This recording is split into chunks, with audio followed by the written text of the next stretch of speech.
Hello students, we are going to discuss Introduction to Euclid Geometry.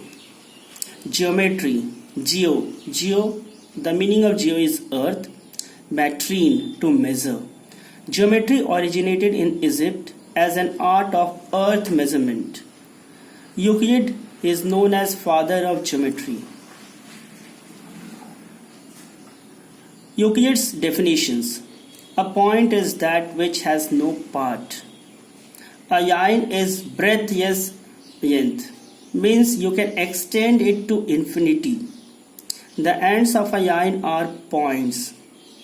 A straight line is a line which lies evenly with the points on itself. A surface is that which has length and breadth only. The edges of a surface are lines. A plane surface is a surface which lies evenly with the straight lines on itself. Euclid's axioms and postulates. You should know the meaning of postulates and axioms. Postulates, the assumptions specific to geometry, means it is related only with geometry. Axioms, the assumptions used throughout mathematics and not specifically linked to geometry, means you can use axioms anywhere. It's not only related to geometry. Euclid's axioms. Things which are equal to the same thing are equal to one another.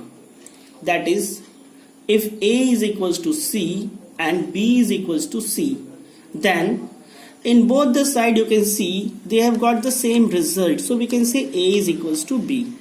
Here A, B and C are same kind of things. Second, if equals are added to equals, the whole are equal. Here if A is equals to B and C equals to D, then if we will add A plus C, it will be obvious that it will be equal to B plus D. Also A equals to B, then this implies that A plus C is equals to B plus C. Means if it is given A is equals to B and both sides if we are adding same term, so that is C. So A plus C is equals to B plus C. Third, if equals are subtracted from equals, the remainders are equal. It is as we have added, in the same way when we will subtract we will get the same result. Things which coincide with one another are equal to one another.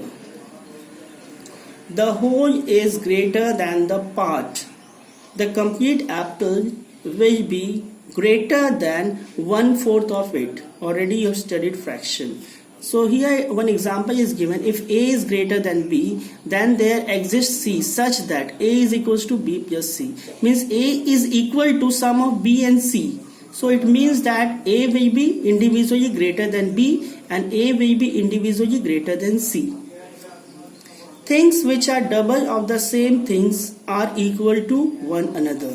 Suppose that if I am saying that x is equals to 3. So if we will double it, so 2x is equals to 6. Things which are halves of the same things are equal to one another. Euclid's 5 postulates. Postulate 1. A straight line may be drawn from any one point to any other point. Postulate 2. A terminated line can be produced indefinitely. Postulate 3. A circle can be drawn with any center and any radius. You know that you can draw a circle with any radius and any center. With the same center you can draw many circles of different radius. Postulate 4. All right angles are equal to one another, because right angle means 90 degree. So whatever will be the whenever you will draw right angle, it will be equal to 90 degree. So it means that it is equal. Postulate 5, and here most of the students gets confused in this postulate. So try to understand. If a straight line falling on two straight lines makes the interior angles on the same side of it taken together less than two right angles, then the two straight lines, if produced indefinitely, meet on the same side on which the sum of the angle is less than two right angles. What does it mean? You can see these two lines. and this side, what happens when you will add these two angles, it will be less than 180 degree, means they are not parallel to each other. And if since it is less than 180 degrees, so if it is extended to infinity, they both are going to intersect at a point. And if you will extend it to other side, it will never intersect. This statement means the same thing. Thank you, students. Hope you have understood.